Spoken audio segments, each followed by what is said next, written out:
All right, it looks like it's that time. I'll stop the music.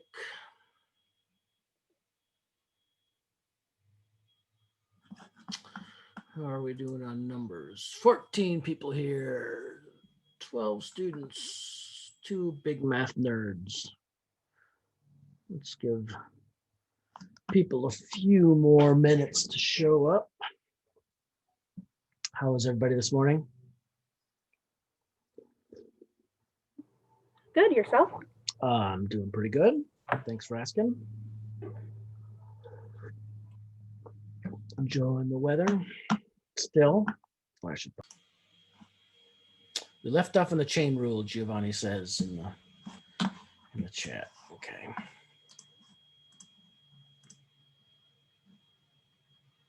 Trying to share my iPad. All right. Yeah, so we're talking about the chain rule. The chain rule says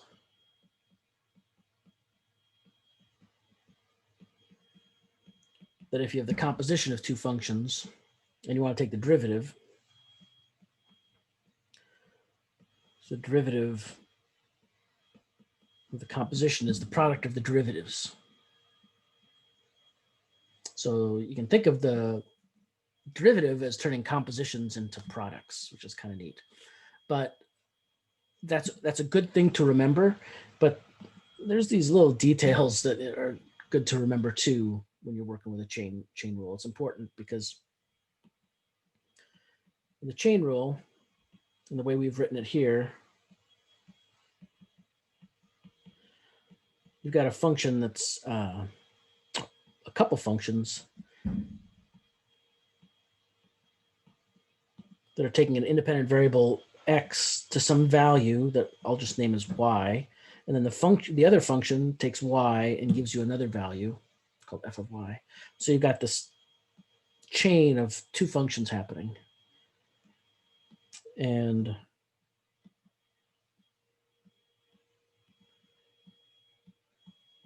you just have to remember that this chain of inputs happen. So sometimes we write the derivative of the chain rule this way.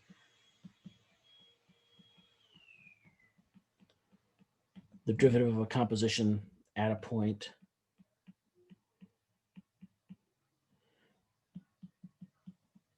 looks like this. And when we write that, you just have to remember that y naught is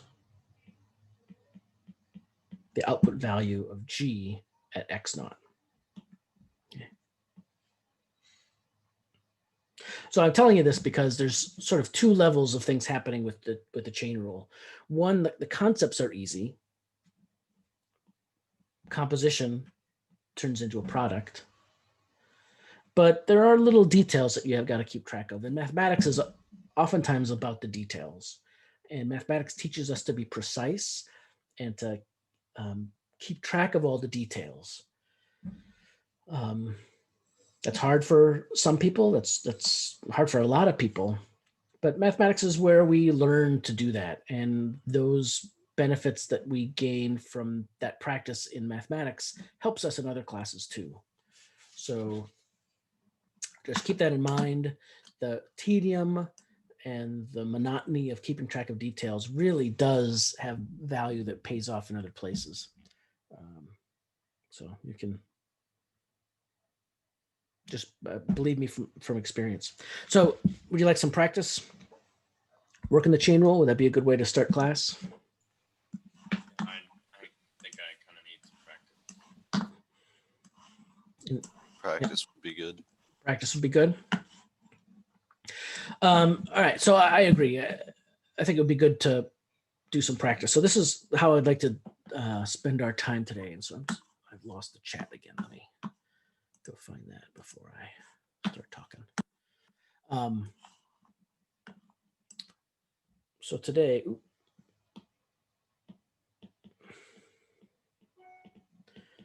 let's do some practice with the chain rule.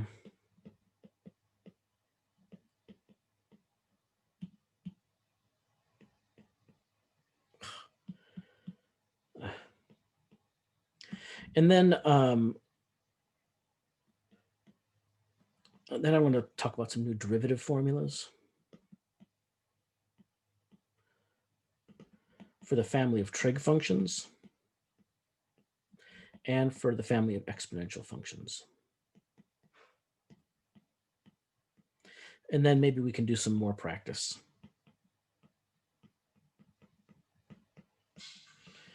With the chain rule. Right. So let's start with the practice.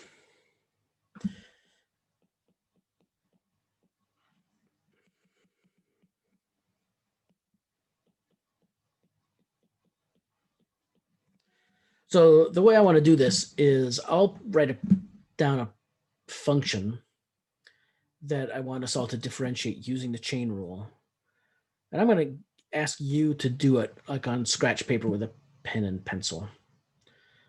I don't want you to do it in your mind. I want you to do it on pencil and paper, or pen with pen and paper. And it can be on scratch paper. You can find an old Amazon box and write it on cardboard. I don't care what you write it on, but I want you to write it on something so you can get it out of your head and you can get your work back into your head through your eyes.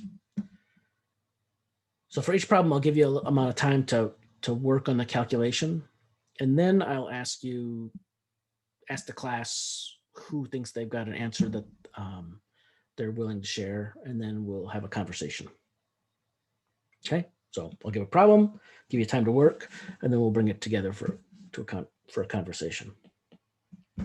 So here's the first one. So I want you to differentiate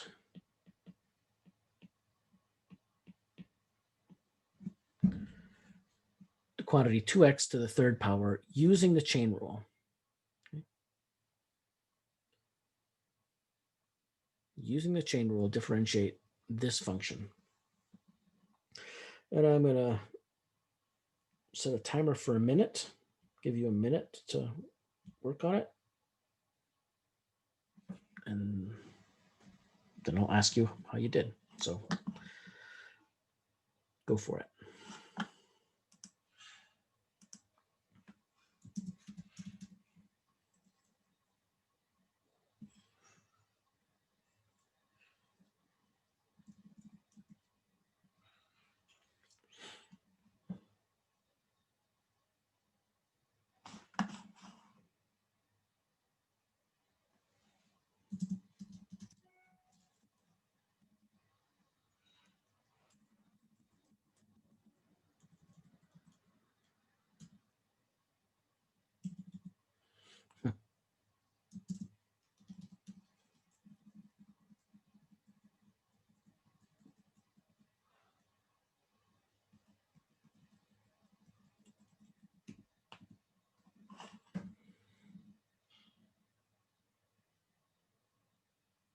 All right, so minutes up.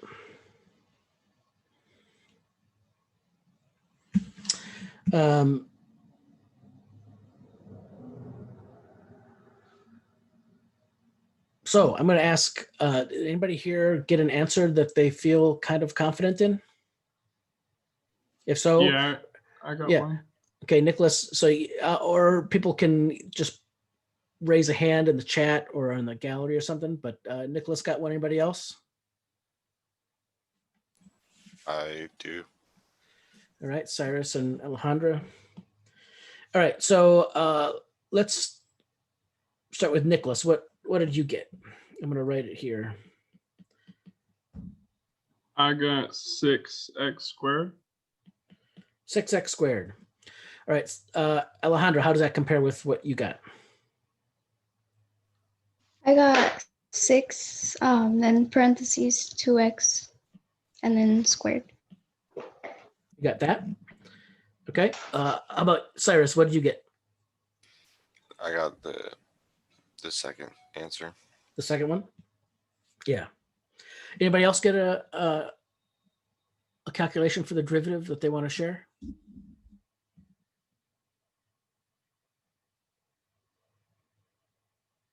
Okay. So these are both good answers. Only one of them is right, though.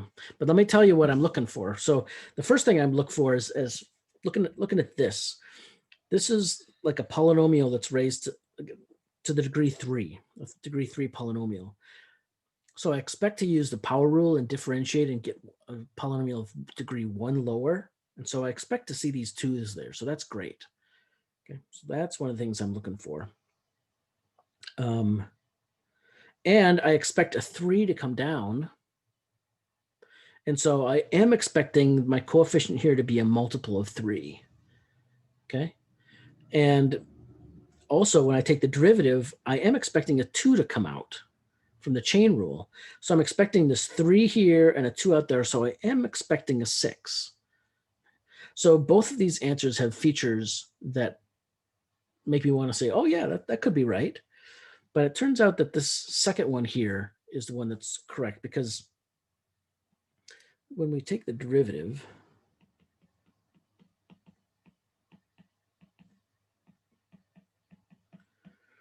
what I'm going to do is this is the cubing is my outside function and my 2x is the inside function. So I'm going to ignore this for a second and just take the derivative of this power function. So the 3 comes down. I replace that with a 2. But I'm leaving what's inside alone. And I'm leaving space here because I know I need to do the chain rule. I know I need to multiply by the derivative of the thing that I'm squaring. So the thing I'm squaring, the derivative there is 2. And so that's my answer. Then I can simplify it by pulling the 6 out, or taking the 3 times 2 and putting that in the front. And that's the answer I get. So the first answer, instead of that being an x, it should have been a 2x. But other than that, it's right. Okay. So there's some good stuff happening here, but just that detail of that 2x was omitted. So let's do another one. Let's do 1 plus 3x to the 20th power. So take that. I'll give you a minute to differentiate it and tell me what you get. Okay, I'll ask first, but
all right, minute's up.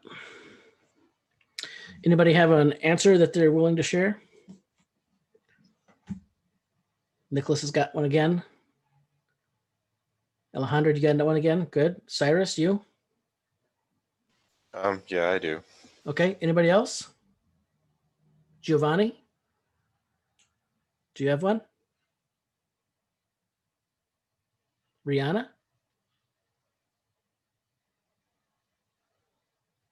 I'm also still working on it. You're still working on it? Yeah. Okay. Anybody else have something that they think might be right?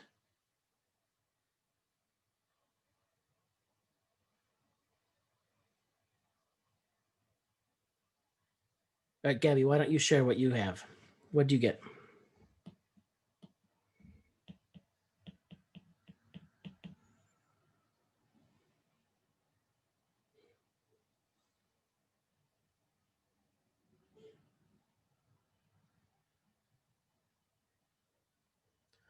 Throwing it into the chat. So I see Gabby wrote 60 times the quantity 1 plus 3x to the 19th power.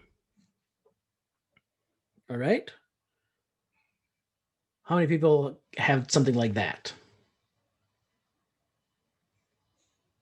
Jay, Alejandra, good. I do. Good. Cyrus, Stephen, Nicholas, how about you?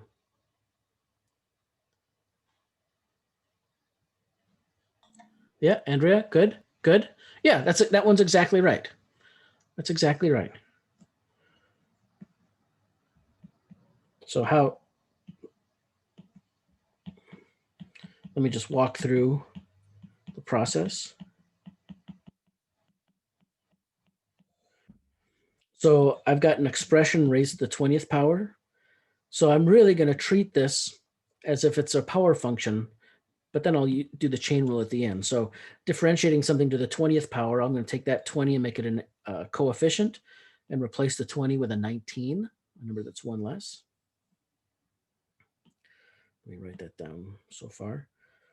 So I got the 20 times this thing to the 19th power. And I know I'm going to have to multiply by the derivative of the thing that's being raised to a power. So that's why I leave that blank there. And so the derivative of 1 plus 3x, the derivative of 1 is 0. So I put that there. Then I have a plus from that. And then the derivative of 3x, we know, is 3. And so I get 20 times the quantity 1 plus 3x to the 19 times 3. And, I can move that 3 up and then multiply it by the 20 and get 60. And that's what Abby had, or Gabby had. Okay, good. You want another one, people? Sure.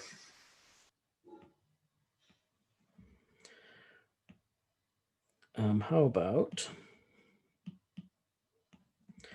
c of x is x squared plus 2x plus 1 to the third power. What's c prime? I'll set my timer for a minute.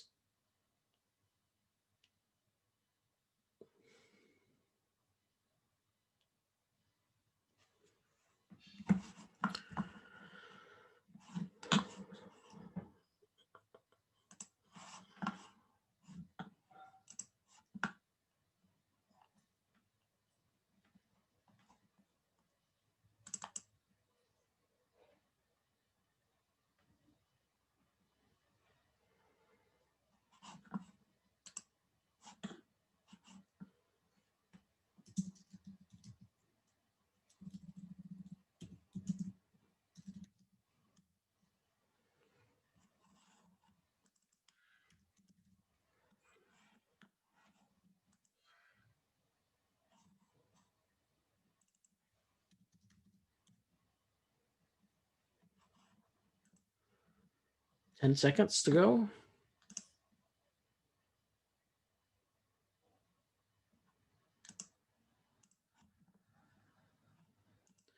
All right, time's up. Anybody have something they want to share?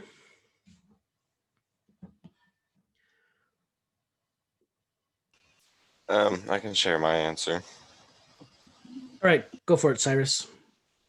I have 3 times the quantity x squared plus 2x plus 1, all to the second power, and then times the quantity 2x plus 2. Okay, thanks, Cyrus. Anybody have anything different? Anybody come up with something different?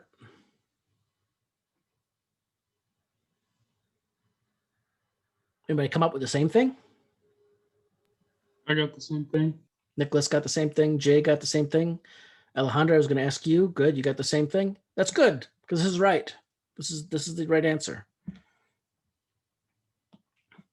So differentiating this c of x, I've got my inside function here raised to an outside function. This is the power. So first thing I'm going to do is the power rule. Put a 3 down in the front, just like Cyrus did, and then reduce that by 1, so I get a 2, and leave all that the same in there. So right, that's all the same.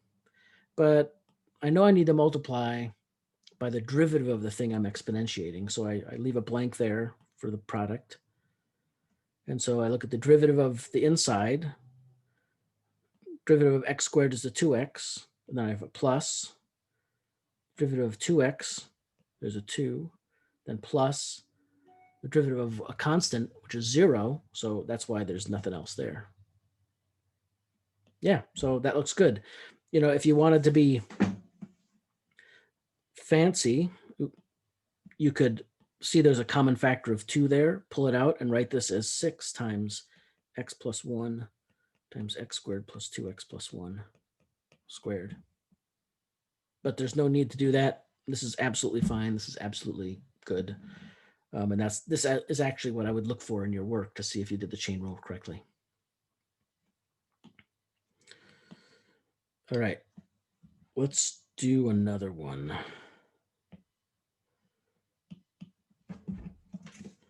Let's calculate the derivative of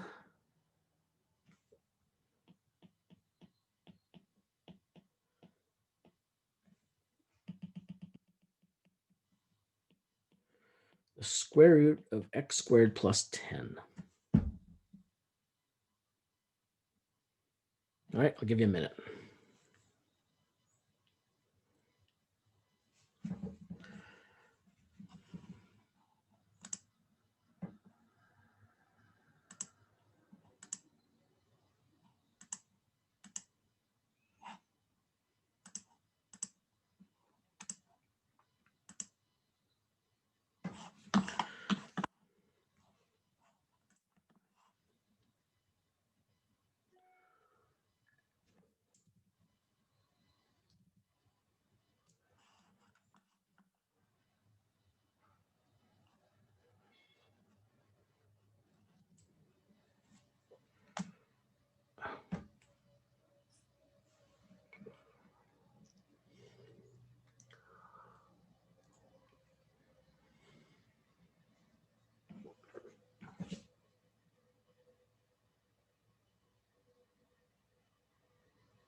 All right, 10 more seconds.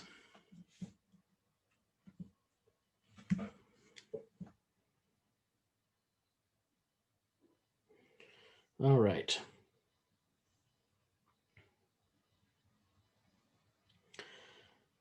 Anybody have an answer that they feel good about? Do you care what like format we use for powers or radicals? Do I care what format you use for powers or radicals? I only care if it's right or not. So, yeah, let's come back to that after we work through the solution to this thing, and see maybe what you're thinking. Okay, we'll come back to you, Cyrus. Okay. So, anybody got something they want to share? I can share. Okay, Nicholas. How about Alejandra says she's got something, and you've shared already. So let me go with Alejandra. So Alejandra, why don't you go, and then we'll see if Nicholas got the same thing. I got 1/2 and then times x squared plus 10 to the power of negative 1/2 times 2x. Is that it? Is that what you got? Yeah. Okay. Yeah, that's what it sounded like you said. I just wanted to double check. Okay, Nicholas, how does this compare to what you got? That's what I got too. Okay, good. Anybody else get anything different?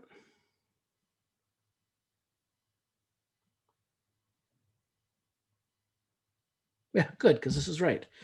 And so one of the things I'll point out is as you simplify this, the 1/2 cancels with that 2, right? Because 1/2 times 2 is 1. And then you can take it a step further, and we can write this as x over x squared plus 10 to the 1/2 power, right? Using the properties of exponents, right? A negative exponent means you reciprocate. And then, if we were so inclined, we could bring it back into the radical notation. Okay. But any one of these 3 answers is perfectly good. It's preferable to do this simplification, but since we're practicing, this is great. It shows very clearly what you're thinking and what kind of work you've been doing. All right, Cyrus, let's go back to your question. The format. What are you thinking? If you accepted the answer with the -1/2 in the exponent, then that's pretty much the answer that I got. I just wasn't sure if you would, if having a negative and a fraction in an exponent would be satisfactory for you if you wanted us to simplify it. Yeah, perfect. I love it. I love negative exponents, except that negative fractional exponents, except that negatives always screw me up when I'm doing algebra, and fractionals can kind of be a pain too, but sometimes there's nothing you can do to get around them. But yeah, all three of these are perfectly legit. Okay, thank you. You bet.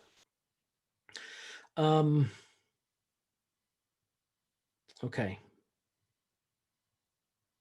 Should we do another example? Another chain rule example? Are you guys feeling okay? Giovanni seem like you both want another. Oh, come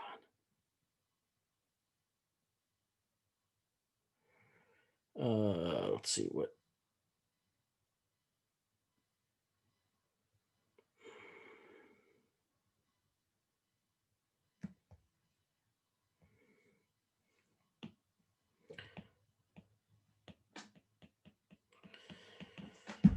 So let's say I have a function that looks like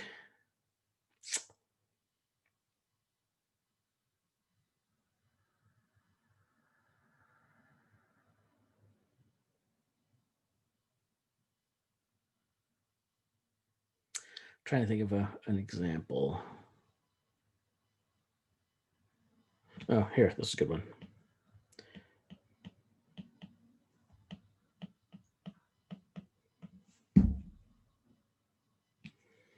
X cubed plus 3x to the -4. Tell me what that is. What's the derivative of that?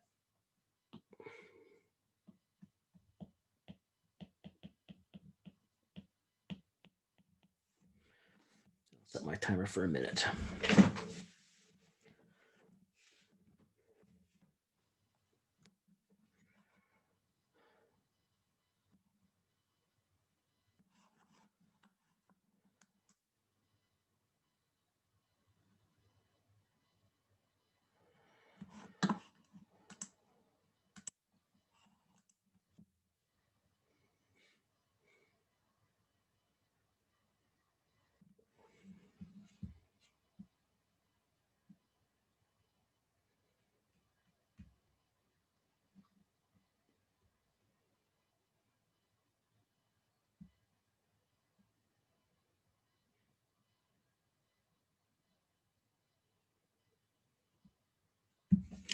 Ten seconds.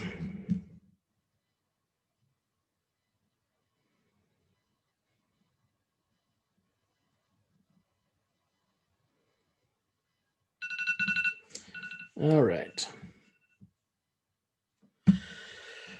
Okay. Anybody got an answer that they feel okay about? Nicholas has got one. Alejandra.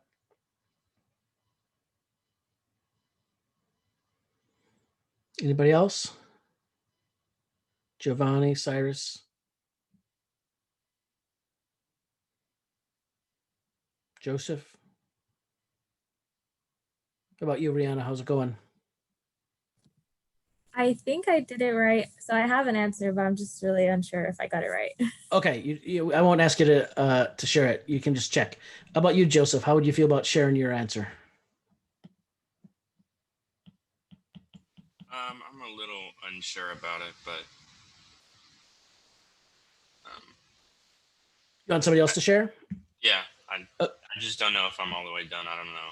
Okay. How about you, Giovanni? You said that you have an answer?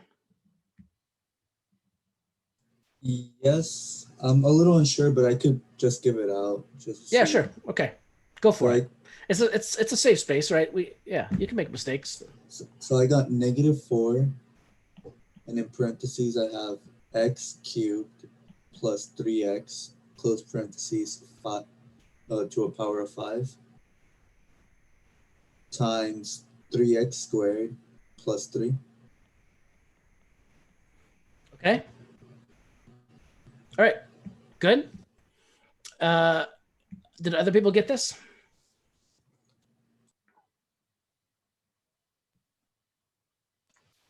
I did. You got that too? Actually, no, not quite. Yeah, not quite. So Giovanni, did you forget something? Can you look at what I wrote? Can you look at what I wrote? Did I get it exactly right? Yeah, that's what I wrote down. Even that? Yes. Oh, wait. Yeah, that's what I wrote down too. All right.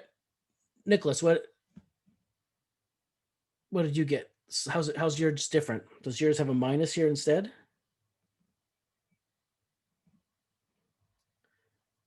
Because there should be a minus there, Giovanni.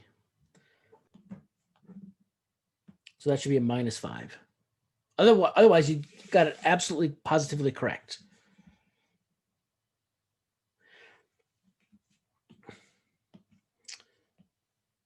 Because when you take the derivative of e here, so e prime,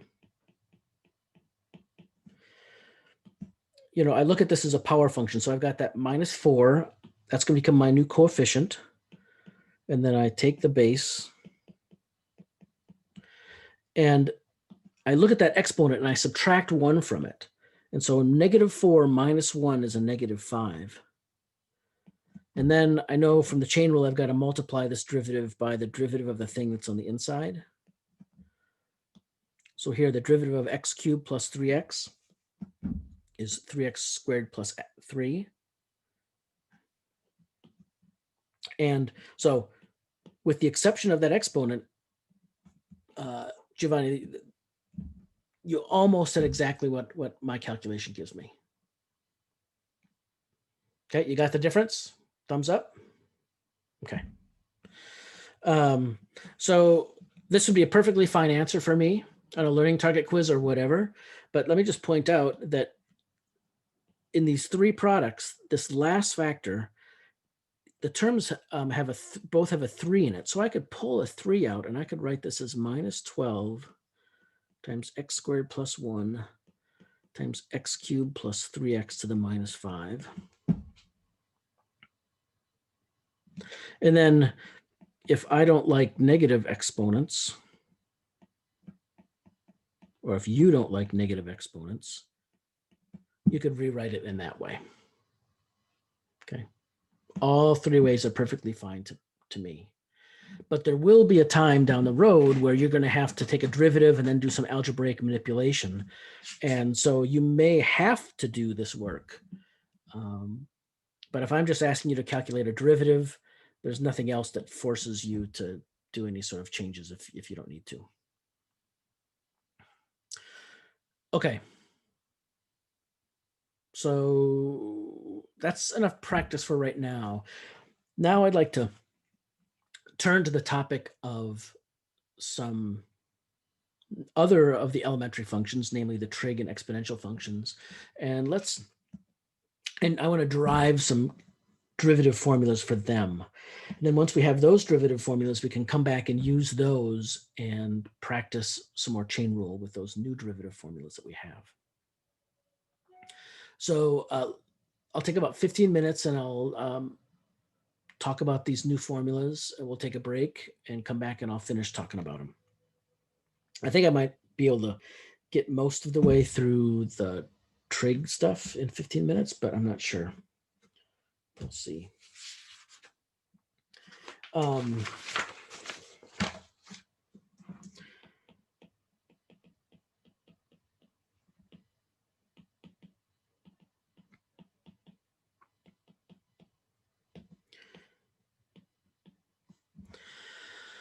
So first, let me set the stage for what we're going to do.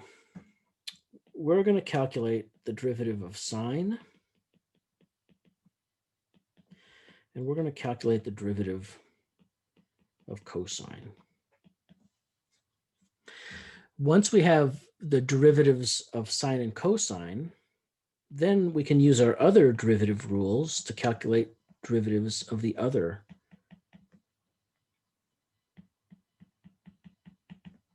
trig functions. The tangent is a quotient of sine and cosine. The secant is 1 over cosine. The cosecant is 1 over sine. Cotangent is 1 over tangent, or cosine over sine. So if I have these derivative formulas, then I can calculate all these derivatives.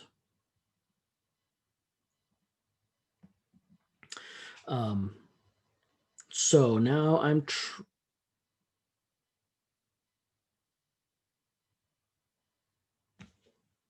trying to decide what I want to do next. And this is what I'm going to do next. So spoiler alert.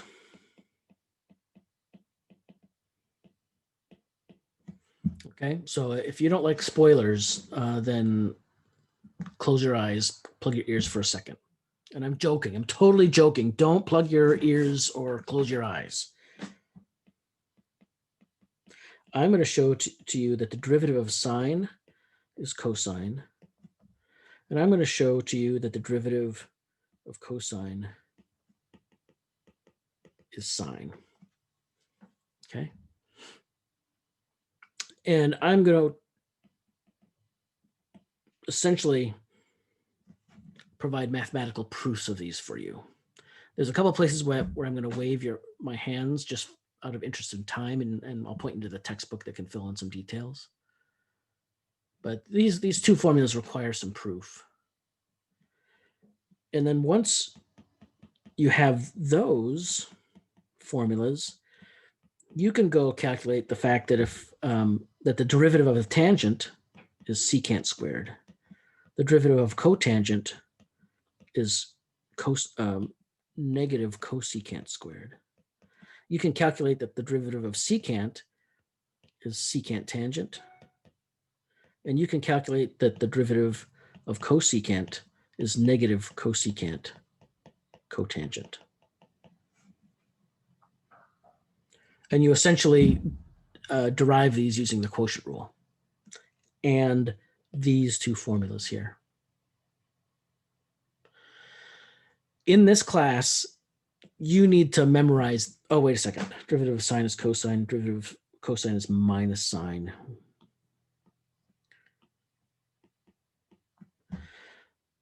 You need to memorize these, right? You have to, it has to be second nature, it has to be instinctive. I say derivative of sine, you say cosine. I say derivative of cosine, you say negative sine. Okay, this is super important for you to know reflexively. These formulas are also important for you to know. And it's important that you practice these enough that you become familiar with them. And I'm not going to expect you to memorize them, but I will expect you to be able to derive them.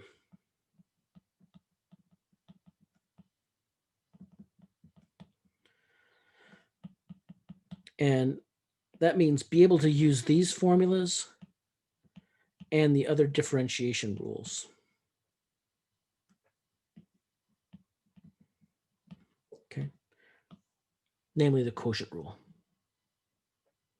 Since all these things, all these other functions are quotients of sines and cosines or a constant. So you need to understand these. For all intents and purposes, you need to memorize these, but being able to derive is better than memorizing, right? If you know these definitions here for the other trig functions, and you can apply the differentiation rules to get these formulas, that puts you in a huge position of power. So much more power than if you just memorize these 4 formulas. Okay? So I highly recommend you learn how to derive these 4 formulas from these, and the differentiation rules. But what I'm going to spend my time doing now is I'm going to start the process of proving these 2 formulas for you. And to prove these 2 formulas, I need to use 2 trig identities that I'm sure you've seen before. One is the identity for sine. It's the sum formula for sine, the sum or difference formula for sine. And the other one is the sum and difference formula for cosine.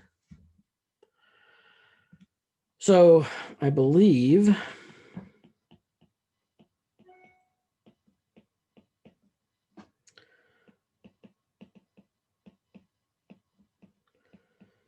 that this is the formula for the sine of x plus y and the sine of x minus y.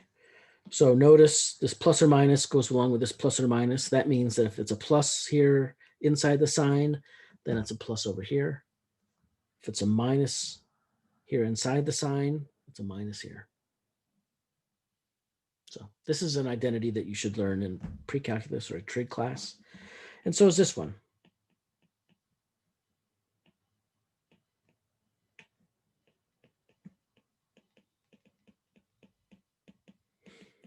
For us in this class, you don't have to have these committed to memory. It's just good that you've seen them before.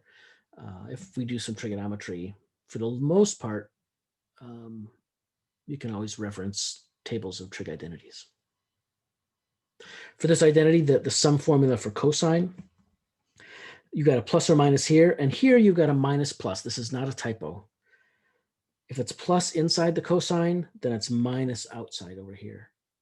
If it's minus inside the cosine, it's plus out here. So this is intentional. So I'm going to use these identities to calculate the sines and the cosines. The first thing I'm going to do is, I guess not having some fancy algebraic way to figure out what the derivative of sine is or the derivative of cosine is, I've just got to go back to first principles. I have to use the definition of what it means for a function to be the derivative of the sine function. So the definition of the derivative is the limit as h goes to 0 of my function at x plus h minus the function all over h. And here you'll see why I want that identity. Now I'm going to use that identity. So I get the limit as h goes to 0 of sine of x cosine of h plus sine of h cosine of x minus sine of x.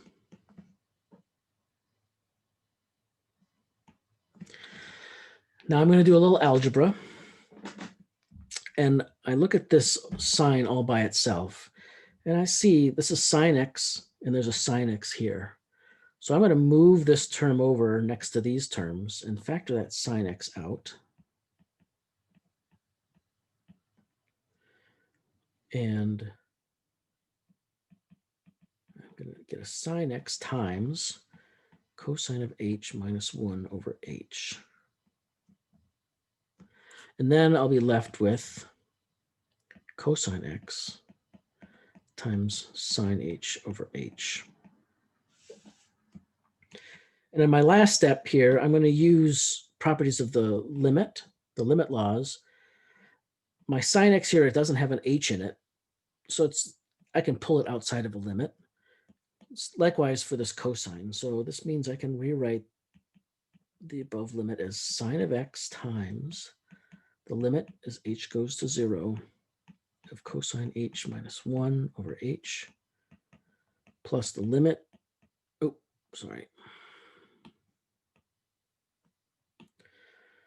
plus cosine x times the limit as h goes to 0 of sine of h over h. Okay, so now what I want to point out to you is after having done this algebra, I really want to evaluate this limit and this limit, but I can't. Let's look at this one first. You try to do naive evaluation of the limit, by plugging in h equals 0. Downstairs, you get 0, and upstairs, you get sine of 0, which is also 0. So this limit looks like 0 over 0, and I don't see any algebra that I can do to simplify it to get any h's, to pull any h out of this up here to cancel with that denominator. So I'm kind of stuck. I've hit a wall. And I've also hit a wall here because the same thing is happening. You take h going to 0, you do naive evaluation. Downstairs, you get 0. And upstairs, when you plug in 0 to cosine, you get 1. And so my numerator, I've got 1 minus 1. And so that one's also a 0 over 0. And I don't see how I can resolve it naturally. So I've got to do some work to calculate, compute those things. But right now I've hit a wall. So let's see if thinking about something else can cause a breakthrough for us. Let's look at the derivative of cosine. So from first principles, the derivative of cosine is the limit as h goes to 0 of cosine of x plus h minus cosine of x all over h. Here, that I've got that sum of angles, so I'm going to use my trig identity. So I've got cosine of x, cosine of h, minus sine of x, sine of h, minus cosine of x, all over h. And now I'm going to play a similar game. I've got a cosine here. I'm cosine of x. I've got a cosine of x here. So I'm going to move this term next to that and factor out a cosine x. So I've got to write 2 more lines here. Let's see if I can get them both in.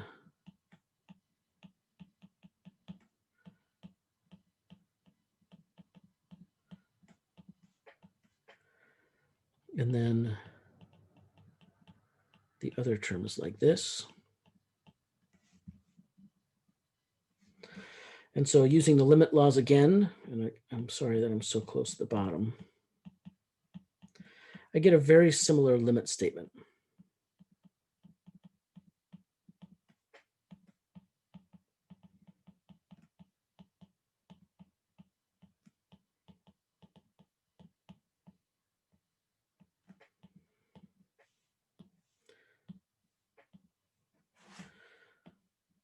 So notice these two limits are the same, and these two limits are the same. So if I can figure out what these two limits equal, then I can figure out what the sine of x, the derivative of sine is. I can figure out what the derivative of a cosine is.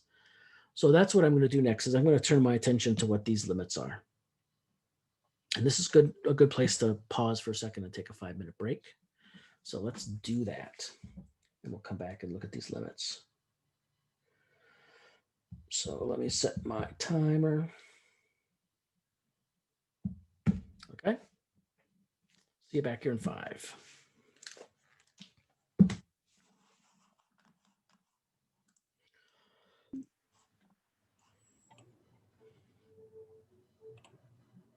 There may be a little bit of a lag because it's an app that's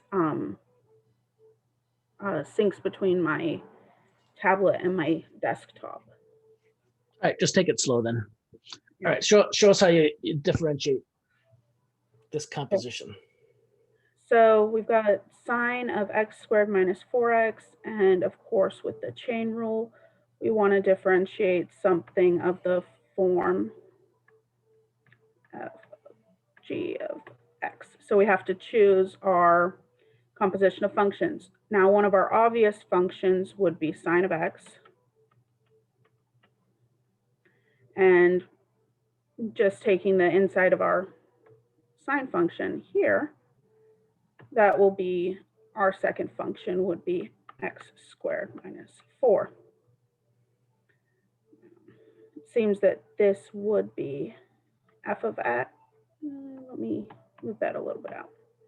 That f of x will be sine x, and g of x will be x squared minus 4. And we can confirm this by taking the composition of f of g of x equals f of x squared minus 4, which is equivalent to sine of x squared minus 4. Why don't you hold on a second and let Oh, the computer catch up. sorry about that. No, it's all right. It's all right. It's It's a very slow connection. that's fine. It's just good to have the audio synced with the video.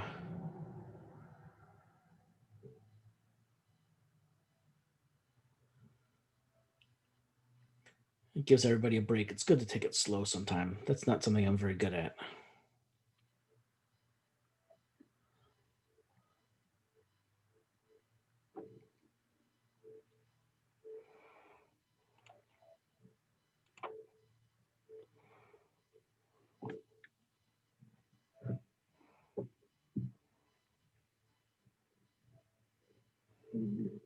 Is the text size good, or should I zoom in a bit? I think it's good for me. What do other people I can think? read it fine.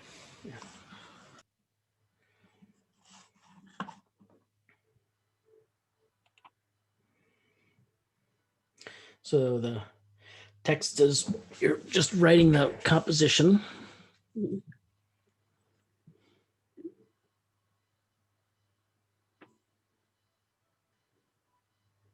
Taking f of g of x, and since g of x is x squared minus 4, we substitute that in for our g of x.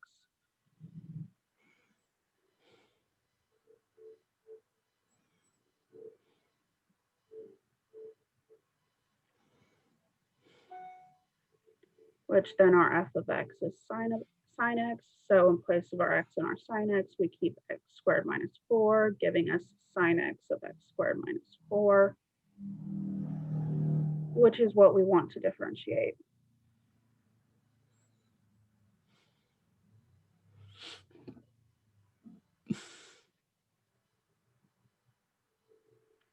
Okay.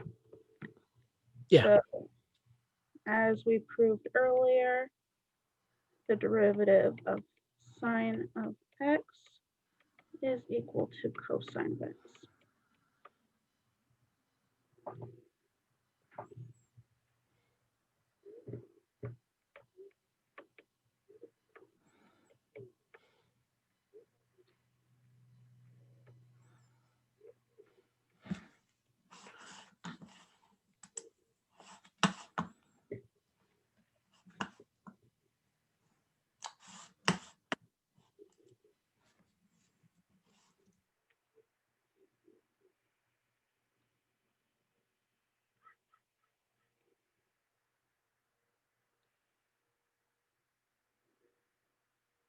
And the derivative of x squared minus 4 is 2x.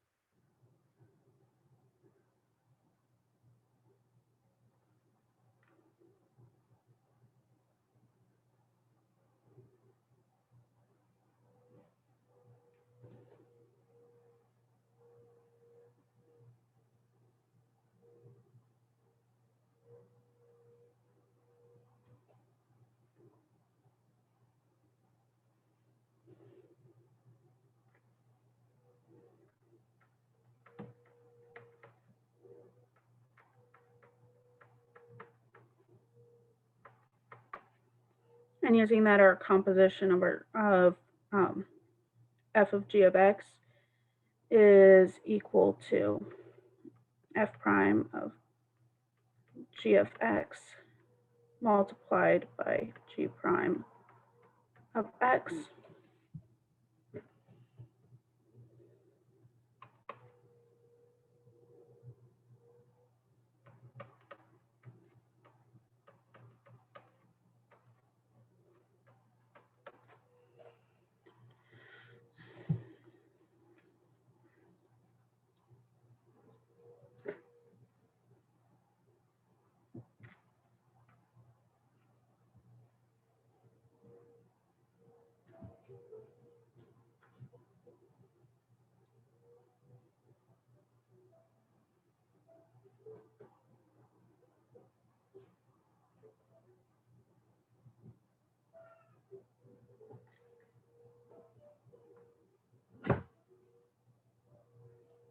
we can begin substituting in our derivatives. For f prime, we'll be substituting in cosine, and we will keep our g of x in place of x multiplied by g prime of x, which is 2x. So that'll give us cosine of g of x times 2x, but since g of x is x squared minus 4,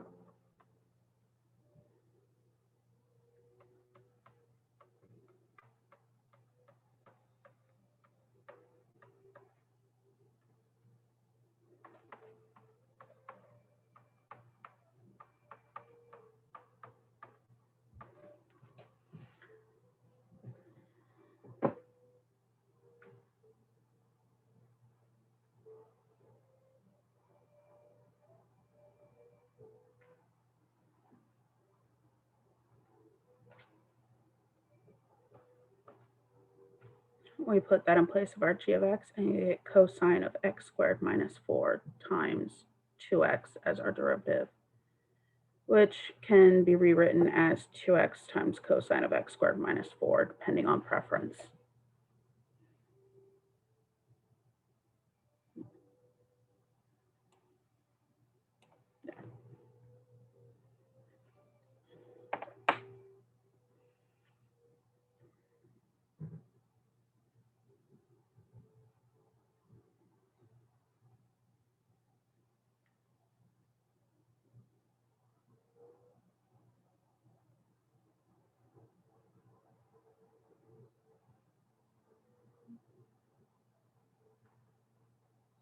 There we go. And that's how you take the derivative of sine of x squared minus 4.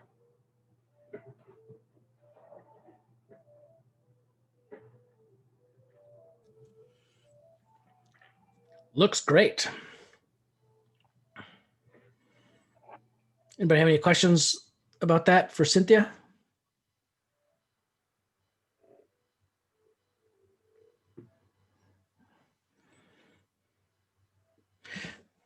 Yeah, no, I like it.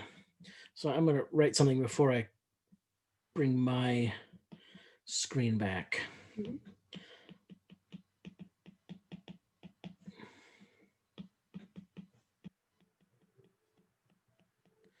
Okay, so I'm going to bring it back to me, share my screen, my iPad. Thank you, Cynthia. That was great. No problem. So one of the things I want to just point out to everybody is the way Cynthia just laid out all the details, laid out all the steps, and that's as much to help her as anything else. I mean, it was instructive for everybody watching her right now to see it done that way, but that's also just a good habit to get in, to write all those details out yourself, because if at the end you think you've made a mistake, having those details written out helps you find the mistake and fix it, so you don't have to go through all steps again. So what I wrote down here on my iPad are two different ways that Cynthia had written her answer. The first way she wrote was this way, and then she changed it to this way. So what I want to point out is that the second way, in my opinion, is better. Okay, so I would encourage you to write your answers like this. And the reason it's better is because the first one has some ambiguity. In this first one, if you write this, do you mean this? Or do you mean this?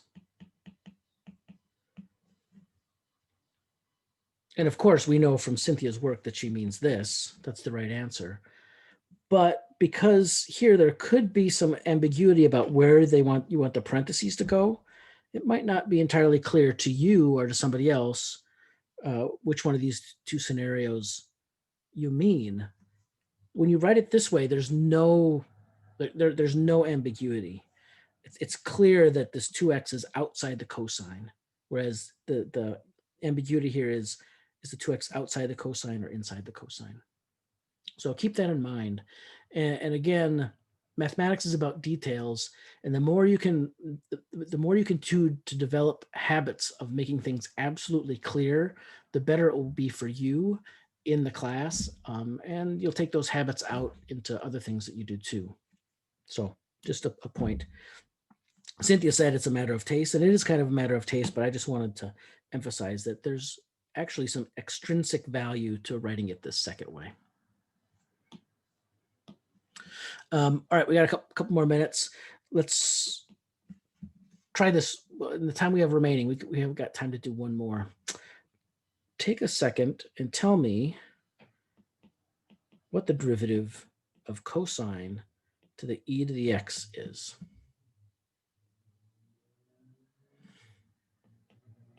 Okay, take a minute and calculate that. And I'll ask people.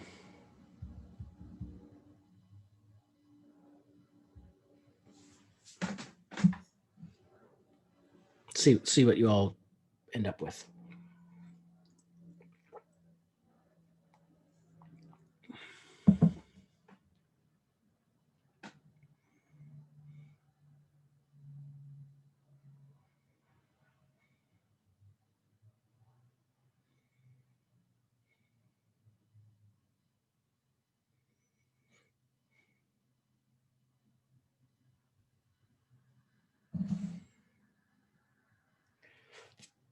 Well, 10 more seconds.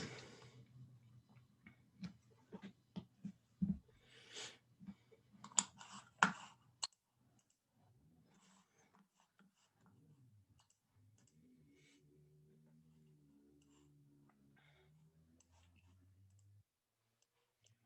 right. Anybody have a possible formula for the derivative that they want to share?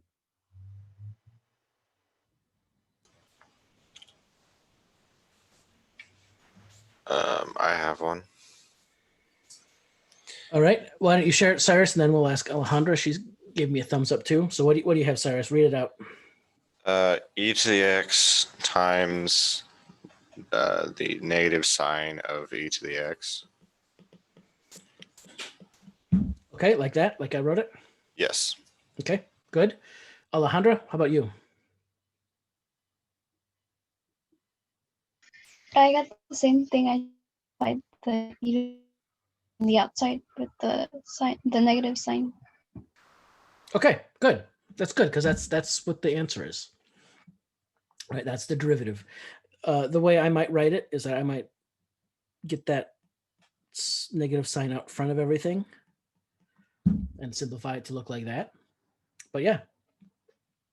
So how does this work? Well, if you have f of x is e to the x, so that's your inside function. That's the first thing that happens to x.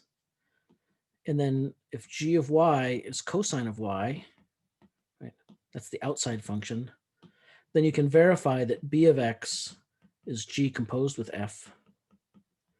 I'm kind of going fast because we're out of time. Then b prime by the chain rule is the derivative of g times the derivative of f. And the derivative of g is minus sine of y. And the derivative of f is e to the x. So that's what Alejandra and Cyrus came up with. Okay. And then if you use the mantra of the derivative of the outside times the derivative of the inside, it's these parentheses make it really obvious what's the outside function and what's the inside. Derivative of cosine, right? That's the negative sign or negative sign right here. Derivative of the inside, that's the e to the x. And again, I had this e to the x on the outside, but what Alejandra and Cyrus did by moving the e to the x to the front is a good idea for exactly the reasons I talked about over here when we were talking about Cynthia's work. Okay, we're out of time. Thanks everybody for the good class. I'm going to call it a day. I'm moving to office hours next, student hours next. So stay well, stay happy, and I will see you next week on Monday. Have a good day, Professor. Thanks. Have a good day, Professor. Yep. Have a good day. Thanks. Professor, I had a quick question. Yeah. So the derivative of cosine is negative sign? Yes. Okay. And the derivative of sine is cosine. Okay. I think I just wrote this. Okay. All right. Yeah, Thank it's you. easy to do. I make that mistake too. Yeah. All right. Thank you. Okay, you bet. Dr. Miller, Yeah. I had a quick question. I did a learning target quiz for D3, I think. And when I tried to turn it in, it said that it was locked till November 9th, I think. That shouldn't be happening. Let me. Oh, you try. Okay, so you were able to download it, but you weren't able to turn it in. Yeah. Is that right? Okay, so Yeah, I did it, but I couldn't turn it in. so let's go see if we can fix that. I'm sharing my browser with you so you can watch me make some sausage. So here's our Canvas page. I'm gonna go to assignments. And I'm gonna look for the learning target quiz for D3. Yeah, it says not available till November 9th. Yep. So let me edit that.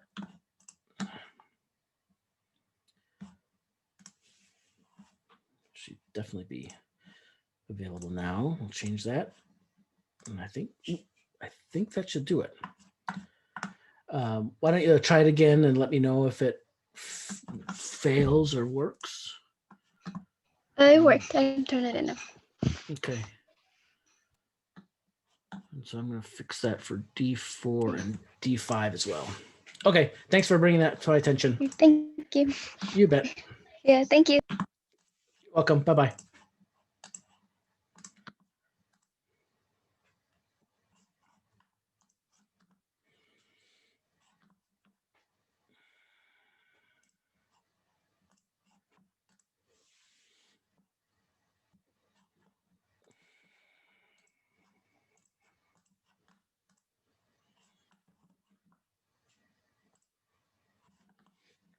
You good, Evan?